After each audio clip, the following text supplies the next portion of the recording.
Hi, my name is Michael Bennett. I'm the president and CEO of a company called Optomolecular Solutions. And what we do is provide negative ionization technology in the water and in the air. So, what we're going to be doing on this call is we're going to be looking at the possibility that there's more to air and water and things that you can't see that really set up the idea that you might be living in an invisible prison. And this invisible prison is kind of a hard thing to kind of take in because it doesn't really make a lot of sense because we weren't told about it, we weren't talked to about it, we didn't really understand it. And the reality is we are 99%, technically 80%, but if you look at the molecular structure with our brain tissues, we're about 99% water. So it's curious to me that for something of over 90% of that we know very little about. And so here's the bottom line. We're now in the first time in a long time, we've talked about pollutants, we've talked about contaminants, we've talked about the water being poisoned, we've talked about a different thing, but we've never been looking at the air other than from a place of clean air. So in Arizona, maybe 10 years ago, we were looking at smog factor, really high in the Arizona area. All of that whole area, California, Arizona, New Mexico, was having a lot of dust and a lot of stuff, and smog alert was very high. Well, those are kind of particles you can see. But the reality is, what I'd like to share with you, that in your water and in your air, there are both positive and negative charges. There's positive charges, and there should be in your body positive and negative charges. Now, really, when we think about a battery, positive and negative charge of a battery, that's what we are. We have 50 trillion cells. They're all batteries, and we're batteries.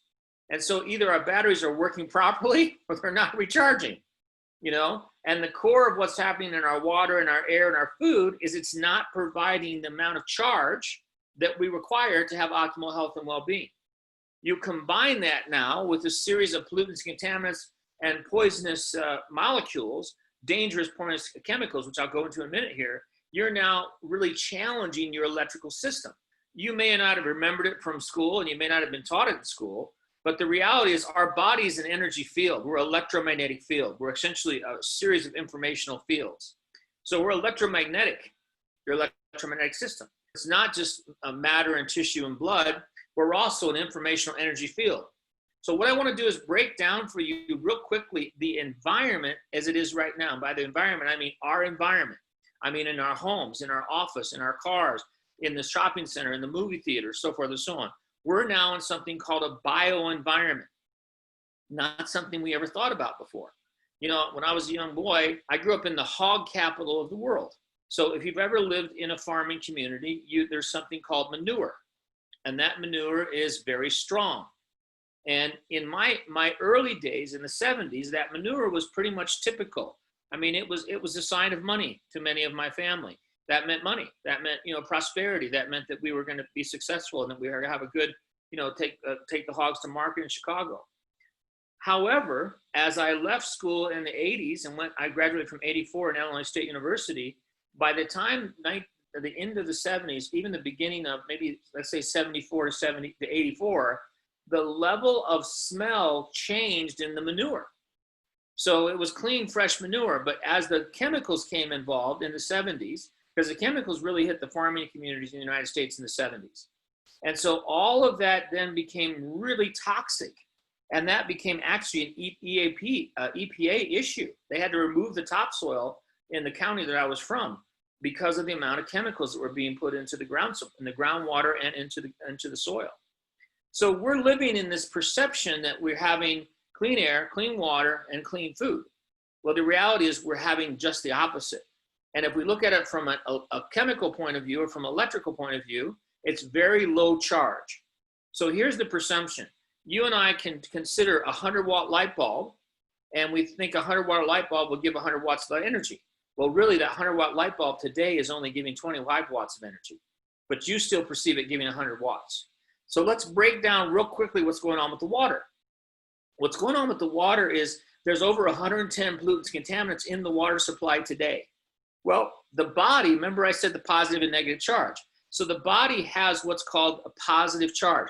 The cell wall on 50 trillion cells is positively charged. Inside of the cell is a negative charge.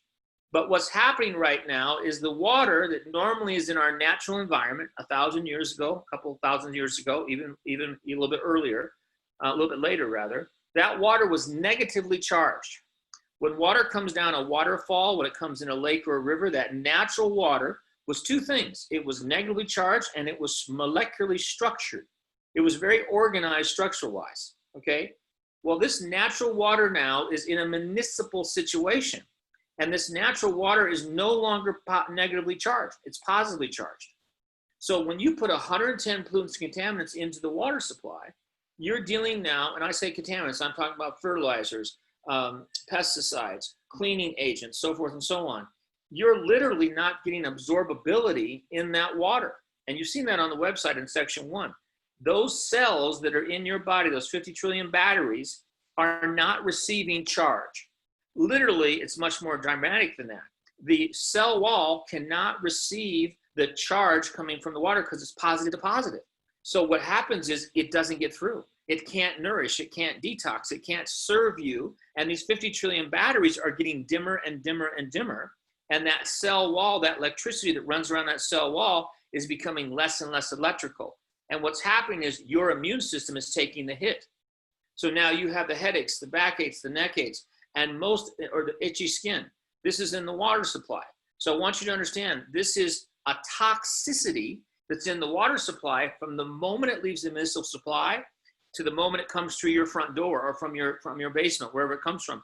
That water that we've been relying on as municipal tap water is in fact dangerous and toxic for you because it won't help you digest and it won't get the cells and tissues what it needs. Now, science doesn't talk about this because in their world, the water is chemically balanced. It's 7.5 pH. It has all the bad stuff removed from it, the bad chemical stuff, the dangerous, obvious carcinogenic chemical stuff. But what it doesn't have is it doesn't address the memory of the water. Now, we can now say without any hesitation that there's water has memory.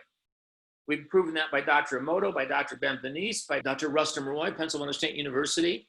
And then we have the two Stuttgart in Germany studies. There's just tons of studies.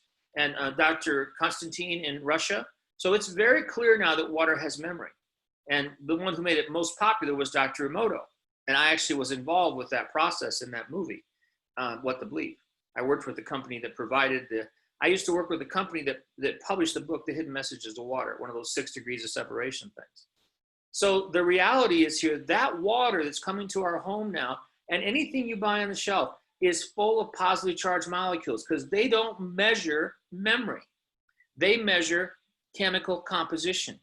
But your body processes energy. Your body doesn't process just chemical composition. So what you're receiving is now water that can't digest, it can't absorb. And in a minute here, we'll get some testimonials from Darren and Barbara and Jerry and so forth, and they'll tell you that they're water people, and they've been working with water for many years, but didn't understand what was different about the water because they didn't know what they didn't know about the water. So basically, but there was an effect for them, inflammation. There was effect for them in their level of energy and vitality, and even skin issues. That was because the organ is one of the largest skin is one of the largest organs on the body. So it's manifesting a lot of these different things. So here we are now, not understanding what's going on with water.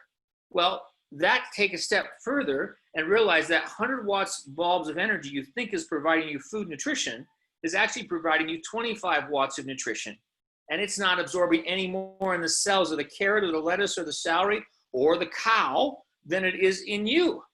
So what we have here, folks, in the water level is literally a radiator waiting to overheat.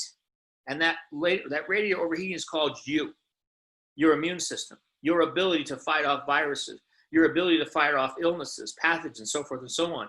You have because that's all about your electrical field, right? So you think your electrical field is very high potency.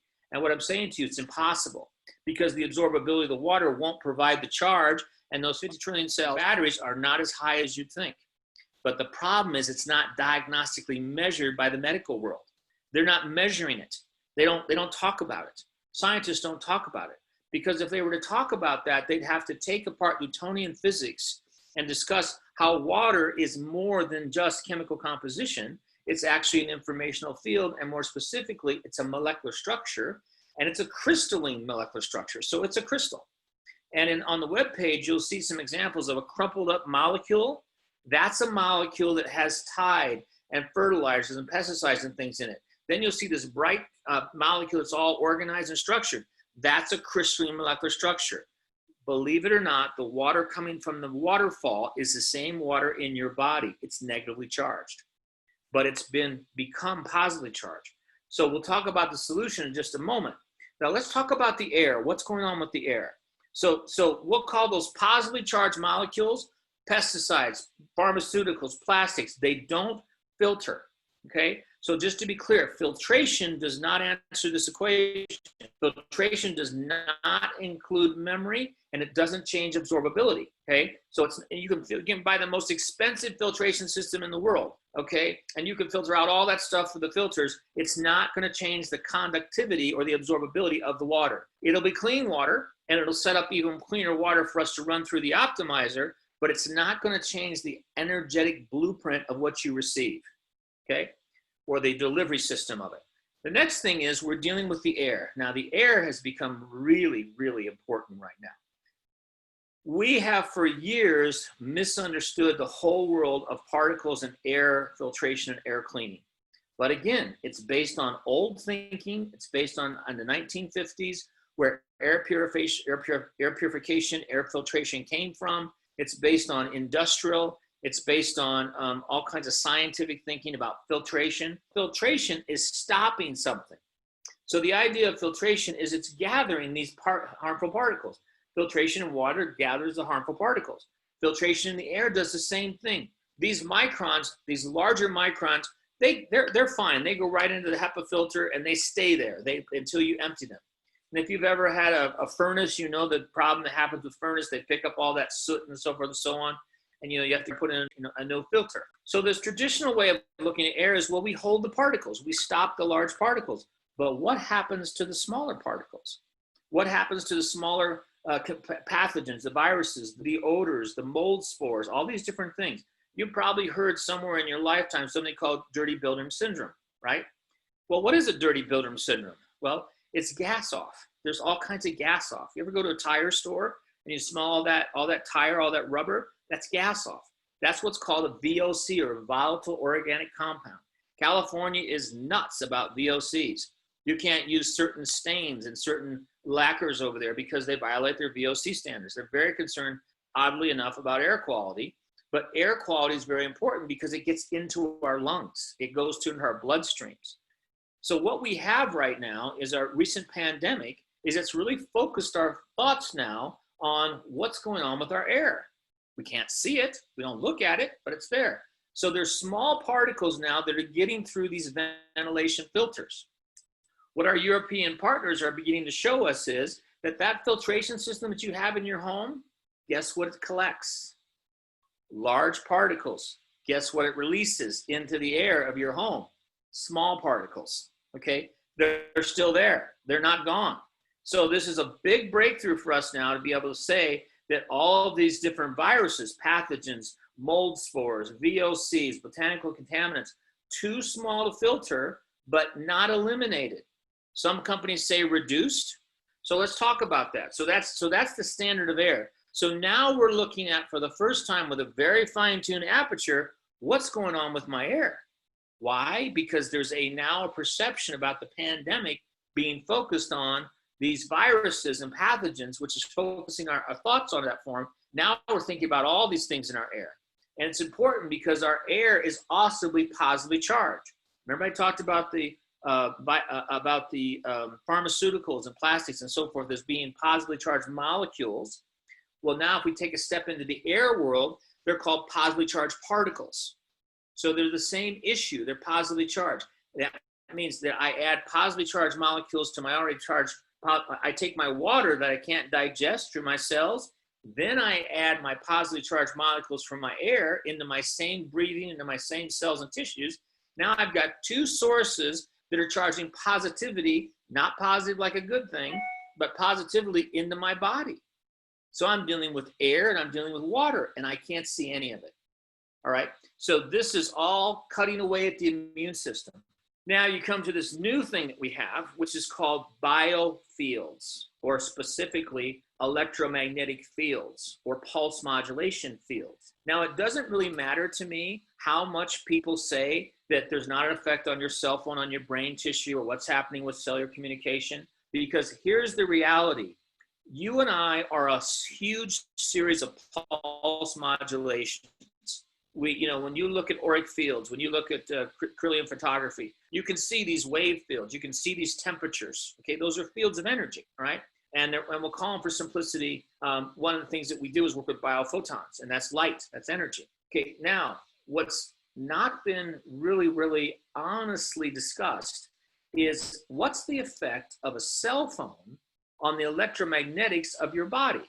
Now, I'm not here to bring that conversation to full focus and beat the drum about that, but I'm here to give you an awareness that over the last 20 to 30 years, your level of electromagnetic radiation has dramatically increased, okay? Now, I want you to think like a common sense person here for a second. If you had in the 1970s, very few cell phone towers, very little electromagnetics, you had some dirty air, you had some issues with things like that, but you didn't have invisible electromagnetic waves, okay? If you look on our website, if you don't look at, we'll show you a video here another day where we show a sample of people in an apartment building. Everybody in that apartment building has electromagnetic waves that are vibrating at the same time, okay? Doesn't make a difference if it's on a canal street in Amsterdam on the Prinsengracht, or if it's somewhere, if you're in a suburb. Everybody's doing what they're doing, and all those signals are sending pulse modulations. Millions and billions of pulse modulations are coming into the world now, which we never had before. So if you add cell phones, smartphones, smart refrigerators, yes, it's wonderful that you can turn off your lights when you're in the theater and you forgot to turn off the stove or whatever you did, and you can sit on your computer and iPhone, you can tell your house to shut off all your electricity. Great. But you know what that takes is a pulse modulation communication between your smart meter system and your cell phone, which means there's a pulse modulation that's taking place that's disrupting natural pulse modulation of electromagnetics in the body. Now, if enough people are doing that, you now have this whole field around you, okay? Now, I don't want to go into more detail about that, but I just want to lay out water, and then I jump to food, because remember, the food's not absorbing anymore. So we got water, food, air, and biofield. This is now the invisible prison that we live in on a daily basis. And it doesn't matter if it's in your house, if it's in your office, if it's in your car. It doesn't matter where you go. It doesn't even matter if you go to the kids' baseball game, because probably you got a biofield in that around that whole part. Because how many people? I just want to think about this commonsensically. How many people are standing next to you on their phone? How many people go into a restaurant? Forget the fact that the restaurant has a Wi-Fi. How many people in that restaurant are on their phone? So now, for sure, there's electromagnetic activity in that entire space. Combine that with the water, combine that with the air and the low mineral nutrient availability, nutrition, and the absorbability of the food. Can you see why I say you're a radiator about ready to overheat? Raise your hand if that makes sense to you. Yeah. So this is what we're dealing with now. This is our baseline. This is our new bioenvironment world. And you all know on this call, there's something looming called 5G and satellites and so forth and so on. I'm not here to make a claim about what that might do or might not do. I'm just saying, well, it was 2, 3, 4, and 5. So you do the math on what's happening with the density of the amount of electromagnetic activity in your space. We already know there's an obvious effect from that. Okay, so that's not a very bright picture, right? If you consider how that's all affecting our body. But let's start with our water, number one. So one of the things we can do, and we've done for 15 years in agriculture, everything I talk about today is certified, validated, patented, so forth and so on, and at least 10 to 15 years of success in the agricultural industry with horticulture and livestock. Why? Because those are two sources of food. The food in the animals and the food in the produce. I have a partnership with a company in Holland that provides a level of negative ionization first in the air that took a 6% cucumber nutritional study, took cucumber 6%, changed it to 60% nutrition We change the amount of vitamin D3 coming down on the crop. We change the amount of the level of nutrition and mineralization in the water, and we change the level of absorption and of oxygen in the air. Now, so let's unwire these. Okay, so water comes to your home. That means you're showering, you're bathing, you're rinsing your food off, and you're cooking with toxic and poisonous and basically water with memory that's not good for you, okay? It's not absorbing, number one. Okay, first thing we do is change that. So we need to change that water intake at the source. The source is gonna be your municipal line. So we have inline units and we have portable units that change that water supply, whatever it is. It can be a bottled water or it can be the actual municipal line. And it changes the wire in the entire house. So what we're gonna do now is talk about building a holistic dome in your home. Okay, so your dome, your office, your car, whatever, it's gonna be now your holistic dome. It's not gonna happen by science, not gonna happen by the municipalities, not gonna happen by anybody, probably not gonna happen by your employer unless you make a recommendation that we talk to them or they talk to us. But the bottom line is your bioenvironment is your responsibility. So the first thing we wanna do is change the water. Now, what would be logically what I said based on all these positive charge molecules? Remember, I said positive, negative charge. The battery is both positive and negative charge. If we got a whole host of positive charges coming from the water, the air, and the biofield, what we need is more negative charge to balance it out, right? So guess where we're gonna get negative charge? We're gonna put it into the water. Our technology makes the water negatively charged. So when the negatively charged water comes through your municipal line, what's going to happen is the cells now, all those 50 trillion cells, they get absorbability. All those cell walls get penetrated, and all of that positive charge, hard positive cell membrane is now softened by all the negative charges. And what happens is that cell goes from that 25 watts up to 45 watts, 65 watts, 75 watts, eventually back up to that 100 watt cell. Now that's a lot of difference in your batteries, 50 trillion batteries, okay? We've seen this for 15 years with pigs, chickens, cows, plants, and now the cannabis industry, so it's proven. Okay, second thing is, let's talk about the food. Okay, so if I got my water source changed in my house and I'm building my holistic dome, then I bring my produce in from the grocery store, whether it's from the UK or whether it's from, Albert Heijn in Holland or whatever it is, I'm gonna bring that produce in and I'm gonna soak it now in negatively charged oxygenated water. I'm gonna increase the negative charge and oxidation in that water. Okay, so now I got my water handled and I got my food handled. Next thing I need to do is I need to change that air quality. I need to make sure that air quality is a different thing. So what I wanna do in my home and in my office is I wanna remove those small particles that I know are not going through that filter, okay? In spite of the whole air filtration industry talking about filtration and UV filters and so forth and so on, let me make a quick distinction here. This industry called air filtration, this is my little filter. My little filter is what's called passive filtration, passive cleaning. It's a passive cleaning device. A pad is a passive cleaning device. The water or the air has to go through it, which means you have to attract the air to the pad, okay? So when you look at these 5 or 10, like 12 inches by 5 inches, 8 inches boxes, that have the ozone in them and they have the UV light and everything else, they're passive. So that means the air has to go into them, be processed and go back out. That takes time, and it also takes a small amount of air that you can put in there, okay? Well, our solution to that is very simple. It's negative ions. So what if I could put millions of negative ions into your space? So number one is all those small particles, guess what? They're positive. So you know what? Positive is attracted to negative. And as soon as that positive virus, mold spore, whatever, gets attracted to that negative ion, it kills it. It immediately just goes poof, and it falls to the floor as dust. So we've seen this for 15 years in the chicken houses, the poultry houses, and so forth. It's proven, it's absolute. We've even done a lot of this in Schiphol Airport. So we know that negative ionization cleans up particles. Now you're carrying those particles out of your mouth, you're carrying them up when you walk around, and they're in an environment where people are, because one of our dirtiest places is the mouth. So these particles live on what's called the fine dust. You can't see it, I can't see it, but that fine dust is sort of like a cloud they float around on, okay? But they're still pathogens, they're still viruses, they're still influenzas, okay? Well, immediately when the ionization rains down on them, they come in contact, they sort of marry, so to speak, and they dissolve. So we don't process the air here.